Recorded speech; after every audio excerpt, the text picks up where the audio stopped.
Hey, Warriors football fans, it's time for the Week 7 Warriors preview. He is the coach, Eric Treske. I am merely Scott Warras. We talk first, before we preview the matchup at Eureka, about what happened last Saturday, Coach. Big win at Lakeland, 34-31, a big lead for the Warriors at halftime. Muskies come back. You guys need a fourth quarter surge to pull ahead and then survive. A scare as the clock strikes 0. First of all, congratulations on that win. Four straight over the Muskies. You guys faced a ton of adversity, and your guys came through on the road in league play. Yeah, I was really proud of how our guys handled themselves. I think the best part of Saturday was to see the many faces that were able to contribute. We had a lot of guys that I think if you had asked them in the beginning of the week, like, do you think you're going to play a big role on Saturday? And they probably would have said, I don't know, maybe on specials. But just kind of the way things shook out, we had multiple guys have to step up due to injury, fatigue, you name it, and played incredible.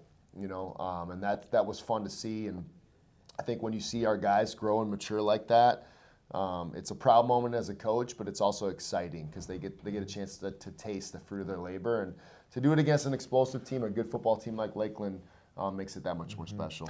Let's talk about the first half. You have 4 touchdown drives before halftime. You're leading 27-13 at half. Quincy Reams looks good, gets a little banged up. Josh Rico has to come in, gets his first snap as a Warrior. I mean, there was adversity right there before the break. Yeah, there definitely was. And I feel for Quincy, too. We had talked about kind of his maturity as a player, and he was really poised. He saw the game well. He was playing his best football, to be honest, kind of going into the injury, and unfortunately had a hamstring injury that he'll be working through. But really proud of Josh. And one of the things that we talk about in our quarterback room in particular, just because only one guy really plays, is you got to prepare as though you're the starter. And Josh has been locked in meetings. He's been asking questions. When he has reps, he makes the most of it. He's very coachable. So to see him have some success and lead our team, on a couple scoring drives, that was fun to see.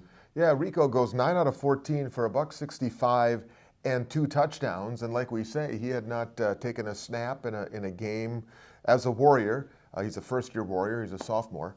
Tell us about Josh Rico, because that's somebody we have in this setting. We have not talked about. Fans may not know anything about him. Yeah. Another quarterback from the Dallas area, though. That much we know. Yeah, we do know that. So Josh is he's a proven workhorse, man. He's a guy that's led his football team, really good high school player, had some experience a little bit when he was at Clark as well. He came to us in the spring and did just a phenomenal job in spring ball, learned our offense. It's a hard thing to learn an offense in a spring ball setting. We just don't have the same number of meetings and installation and some of those things that we do in fall. And I thought he picked it up well. And, throughout camp, had done a nice job. It's really hard. We had a pretty big quarterback room, and I let the guys know early, like, you have a few days to kind of show, like, hey, you need to invest more reps in me. And unfortunately, Josh early just didn't play as well as I know he could, but that didn't stop him with how he's worked, the way he's engaged. He's led our scout units, did a great job in those. We had some reserve games, did a good job in those as well. I just love how coachable he is. He's very he's willing to take coaching. He asks good questions. He really builds a good relationship with the guy. I think if you ask the team, they were excited to see Josh because he's just a good teammate as well. So I'm really proud of him, and I know he's only going to keep getting better.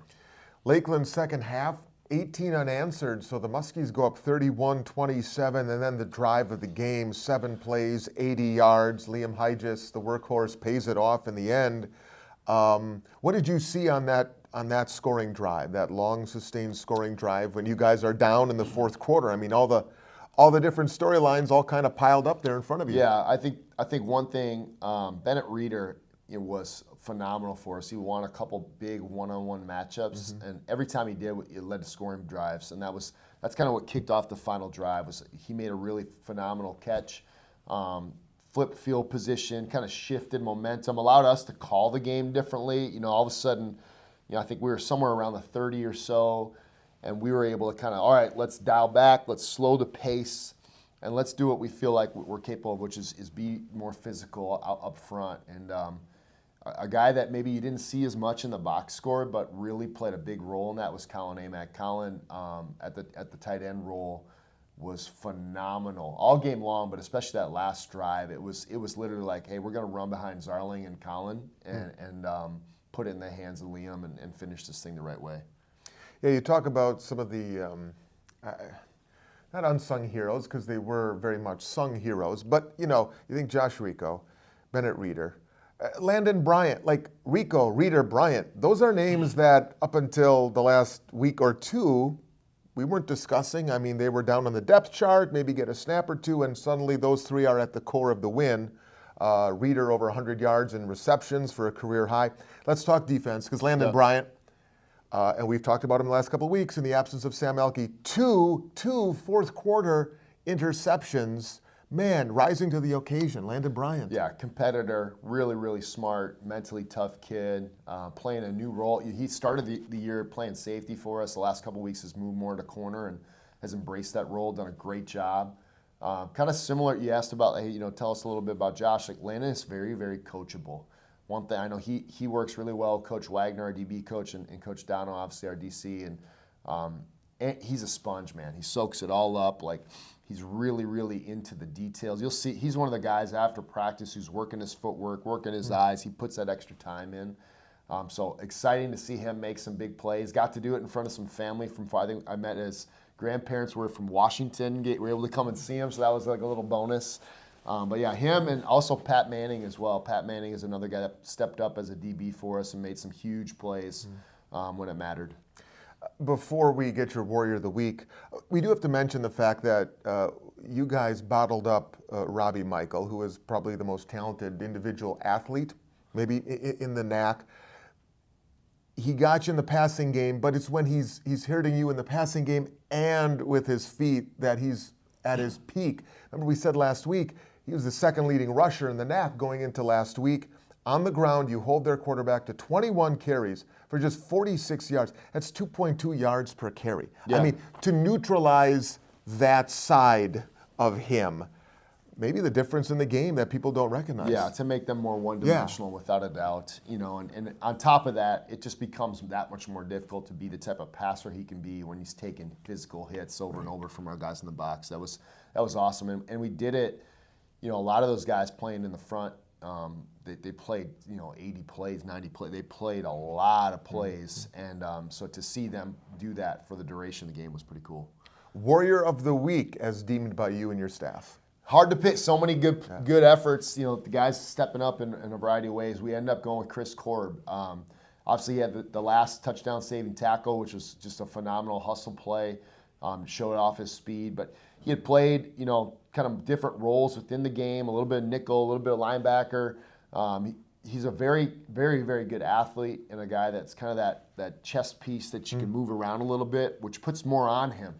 And he's embraced that, done a great job for us. So proud of him, and it was fun to see him finish the game the right way.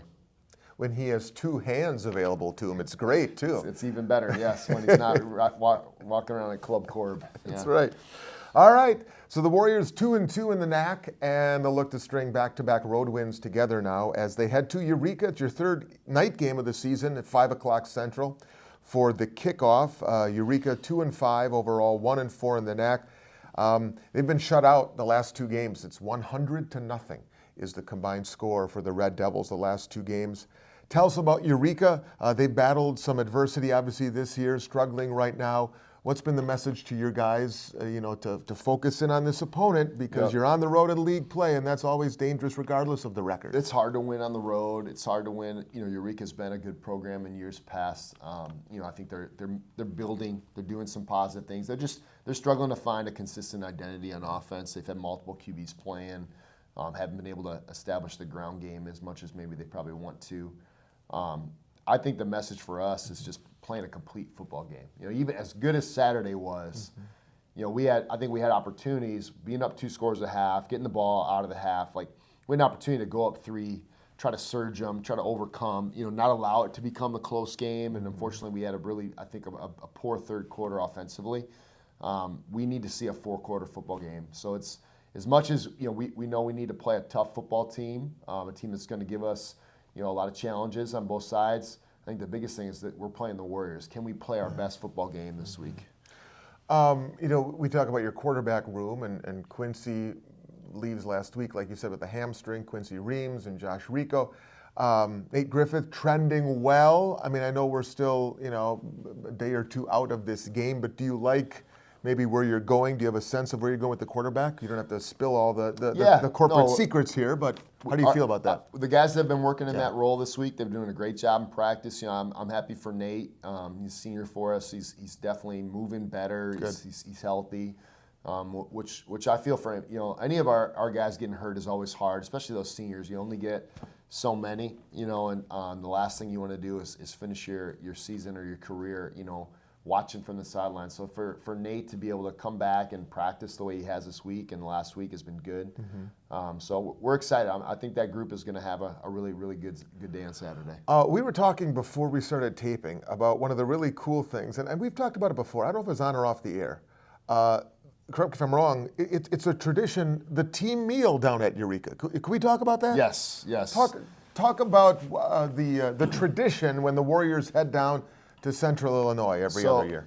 Right next to the Eureka football field is a church, Our Redeemer Lutheran.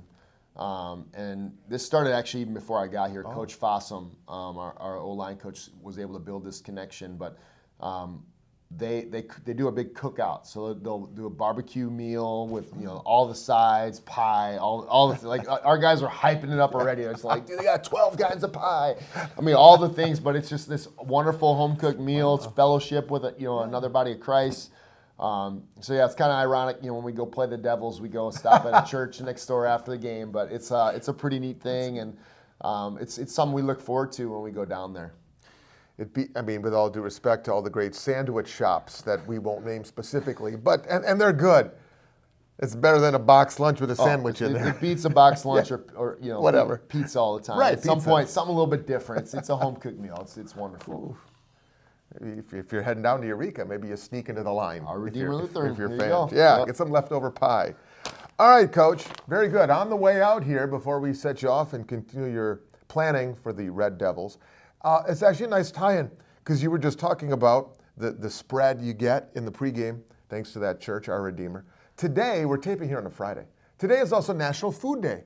See, it's meant to be. Day. So these are all food-related questions. Okay. Who doesn't like to talk food? Number one, what is your go-to late-night snack? I know you're a healthy guy.